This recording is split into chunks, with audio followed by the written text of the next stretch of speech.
ना तारिक है, मैं व्याड़ी का रहने वाला है। मैं डायलिसिस पेशेंट है शेखजादा हस्पताल तो 19 साल तो अरसे तो डायलिसिस करवा रहा। इतने मैं किसी ठहर रहा, ठीक है। मेरे भैन भरा छोटे ने, माँ बाप मेरा नहीं है, उनके फौत हो गए ने। इधर भी पिछला बना हुआ।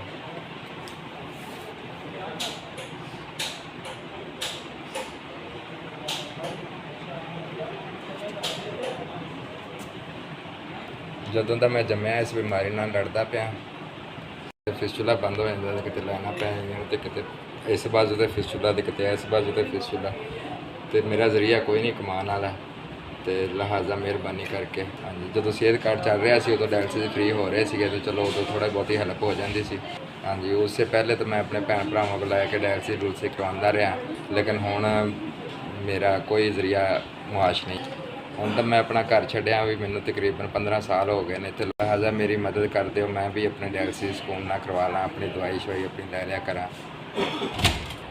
ना अपने डायलिसिस करवा सकता, ना कुछ खा पी सकता है, ठीक है।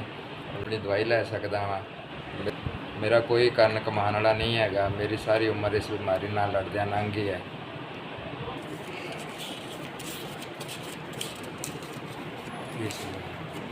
बीस हज़ार चलो मैंने 20,000 की मदद मिली। अल्लाह पाक तुहानू अजर अजीम अता फरमाए, बहुत शुक्रिया, जज़ाकल्लाह।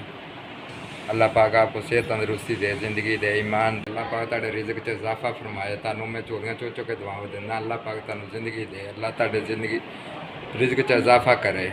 20,000 रुपया मैनू दिता है अल्लाह पाक तुहाडा। ਜਿਹੜੇ ਹਾਲਾਤ ਚੱਲ ਰਹੇ ਨੇ, ਕੋਈ ਕਿਸੇ ਨੂੰ 20 ਰੁਪਏ नहीं ਦਿੰਦਾ, ਤੁਸੀਂ ਤਾਂ ਮੈਨੂੰ 20,000 ਦੀ ਹੈਲਪ ਕੀਤੀ। ਅੱਲਾਹ ਪਾਕ ਤੁਹਾਨੂੰ ਅਜਰ ਅਜ਼ੀਮ ਅਤਾ ਫਰਮਾਏ। ਅੱਲਾਹ ਪਾਕ ਤੁਹਾਨੂੰ ਸਿਹਤ ਜ਼ਿੰਦਗੀ ਤੰਦਰੁਸਤੀ ਦੇ। ਅੱਲਾਹ ਪਾਕ ਤੁਹਾਡੇ ਕਾਰੋਬਾਰ ਕਰਕੇ ਦਿੱਤਾ।